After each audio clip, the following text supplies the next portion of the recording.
Hi, good afternoon. This is Gene from Listening in Radio WN9ZWC, KB9001, MWDX, SSB, SWL, etc., etc. I just want to take a few minutes of your time this afternoon to talk about what's going on in the AM radio broadcast community. It seems that the auto industry is talking about removing AM radio from their from vehicles, and I think it's primarily electric vehicles that they're referring to, or EVs, but I think perhaps there might be a little bit more behind it than what we suspect. To give you a little bit of background on what's going on in the AM radio community, and I've been around it since the 1960s. The 1960s was the AM radio band during the 1960s was our broadcast band. It was where everything was transmitted. We didn't have FM radio until the 60s, and FM took root in the 1970s because AM radio was a medium in which we got everything. We got news, we got music, like the radio stations in Chicago like WLS and WCFL mainly played music during that time. And then when FM came in, eventually FM had taken over the music, and the AM radio had to shift gears, and they had to kind of redefine what AM radio meant and how it was used. Another aspect of things that happened on AM radio about 20 years ago, they tried to turn AM radio into a digital medium. So there were some radios, digital radios, that were manufactured for the purpose, because what they wanted to do is use AM radio to broadcast in stereo on the AM band, and I guess there was some minimal amount of success, but it really never took off. There was no hardly any digital radios that ever hit the market that anybody knew about. I never saw one in a vehicle. It just never struck anybody's interest, so it really never took off. So it kind of died where it was at. So the AM radio redefined itself and recreated itself, and it became really the voice of talk radio, and it became a land of kind of syndicated radio shows throughout the nation. And there was a lot of big name broadcasters like ABC, NBC, CBS that had AM radio stations which they broadcast on, and I'm sure FM radios too. I'm sure they owned many, but FM had really kind of taken over the genre on the music side. But then AM radio eventually became the voice of politics. It became a political voice. So where does that lead us to? So my suspicion is that perhaps the reason they're going after AM radio maybe isn't technological. I've heard that they said, well, AM radio is not viable in an electric vehicle because there's too much electrical interference in the vehicle from the propulsion system, for lack of better terminology, for the vehicle. There's too much electrical interference. Well, I could see that. That's probably true. But we did put a man on the moon, I think. So I'm a little bit perplexed on why it would be a technological conundrum to create a radio or an AM radio that would operate inside of an electric vehicle. Sounds like a technical challenge.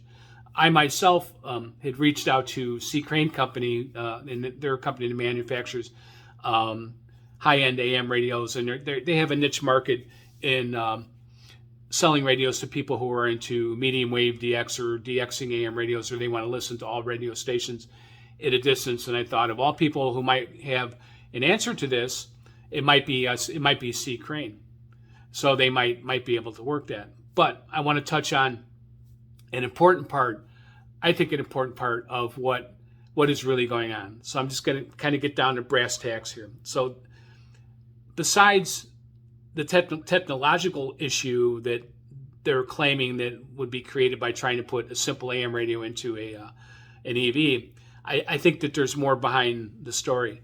Because as I said, AM radio redefined itself over the years and became the political voice of one side of an argument, and that political side was on the conservative side. Now, I don't know about you, but I think freedom of speech is a wonderful thing, right? And I think that if the companies want to get rid of AM radio, is it is it a technological problem or is it a political problem? And I guess my gut tells me that maybe this is a political problem. Maybe they just want that voice gone, and maybe that's why they're doing this. I don't know. Could very well be, But is this like censorship? It's censorship, right? And I don't know. We have the Constitution, and I think the Constitution kind of forbids censorship, especially in that medium, because it's a news medium. It's a First Amendment issue. Do they have the right to broadcast their ideas and their views and ideology on AM radio? Yes, they do, right? And it kind of works that way in my garage too. I'm about freedom of speech in my space, so I just think maybe it'd be a great idea if they left AM alone.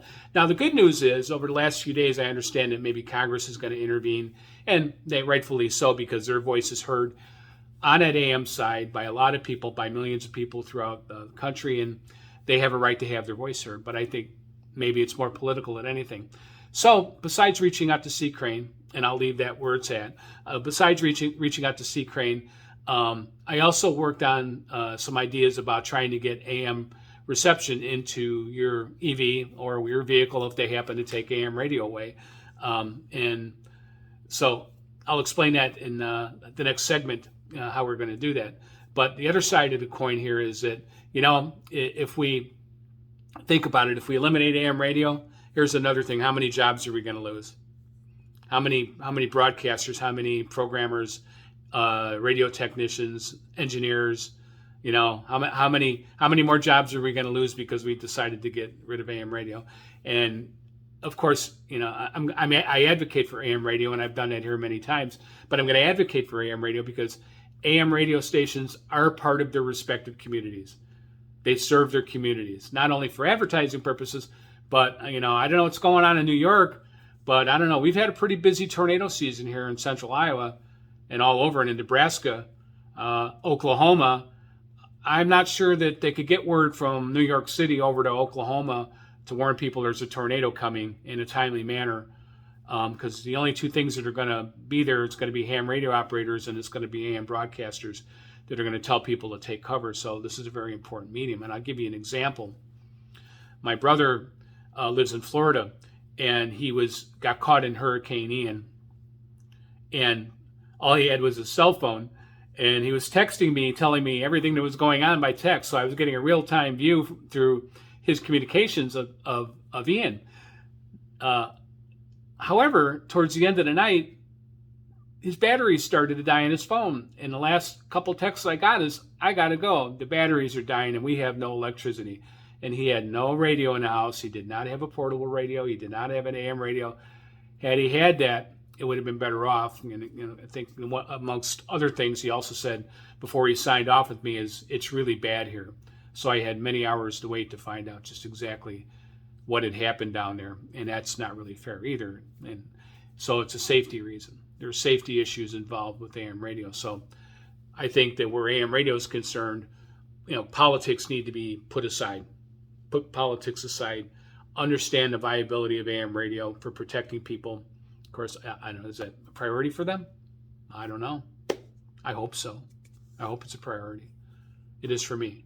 But anyhow, I started working on some alternatives to get an AM radio to an FM radio, and I'm going to explain this right now. And here we go. What I did is I went online and I found this Bluetooth radio, and this is basically an FM radio which has the ability to broadcast to any other radio from a piece of equipment, and it could include a CD player or another radio, and in this case it's going to be another radio. And I have here a portable radio that I picked up on Amazon, and actually it's quite a nice radio. It's called a Power Bear, and this Power Bear has really good reception on it for distant stations. So with that in mind, 8% of the vote in your race. We're going to plug this in. That was the race actually that Beshear won. So a lot of people voted for you. So right now, and you can change the frequency on the transmitter to match whatever frequency you have on your FM side. In this case, I'm using 88.0 on the FM dial to plug into this Eton radio. So I'm going to turn on the Eton radio, and you're going to hear WHO radio coming out of Des Moines on 88.0. For people who don't know, Kentucky is a sports-mad country, a sports-mad state. I would think that connects well with. I'm going to turn down the volume a bit because the transmitter, by the way, is so good in this that it kind of overwhelms the audio on the radio.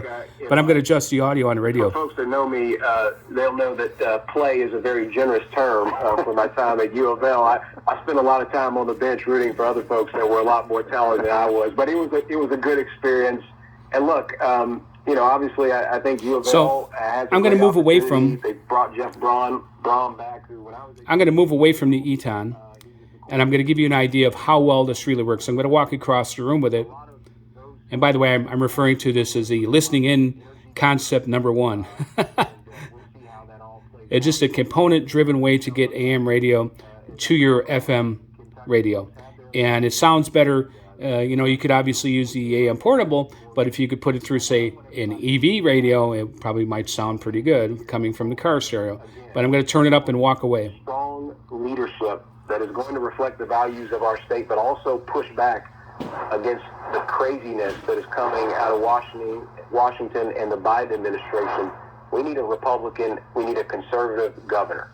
And that is what I'm hoping to bring to the table. I'm hoping at the end of this effort in November, Kentucky is going to be right alongside Tennessee and Alabama and Arkansas. Okay, I was actually like almost 10 feet away. So I was at least 10 feet away while I was using the transmitter on the portable radio. Excuse me, let me get this straightened out a little bit here. So I was about 10 feet away, and it worked very well. So if this was in very close proximity, say if you had it in a drink holder in the car, or Velcro to something in a vehicle, it will work very, very well. So this is an idea of how to get AM radio reception to a radio that doesn't have AM. So you would just have to buy the part or the component, and there isn't really even a brand name on this. But if you go on eBay or Amazon and you look for like a Bluetooth transmitter, FM transmitter, that's what this is. So you could transmit to any FM radio, so you would still have AM radio. Now, I suggested to C. Crane that perhaps they create a single unit, and I'm going to kind of send them this video. I'll link to this video when I upload it, to talk about, or to give them some idea of what I'm referring to. And I'm sure they're technically savvy enough to where they probably would have their own ideas, but I would see no issue where they couldn't integrate an AM converter with a Bluetooth to put in your vehicle to transmit AM radio. I'm an advocate for AM radio, and I'm an advocate because AM radio broadcast serves their respective communities. Small towns in the middle of rural areas, they need AM radio. They have to have it. It's not a matter of some new technology, and they're not trying to hang on to the past or anything like that. It's something that they need within their communities. So if there is some sort of danger, they have an alternative, and AM has always been an alternative. If you're in the path of a tornado, it sure is better to maybe have to be able to, say, if you're in, I don't know, Grinnell, Iowa, and your radio stations go down in Grinnell, Iowa. If you get on AM radio, you're probably going to have something at Cedar Rapids. You're going to find something out of the danger area to give you news and to give you information if something happens. So I've taken up probably enough of your time here. I appreciate your time, and have a great day. Thanks for listening.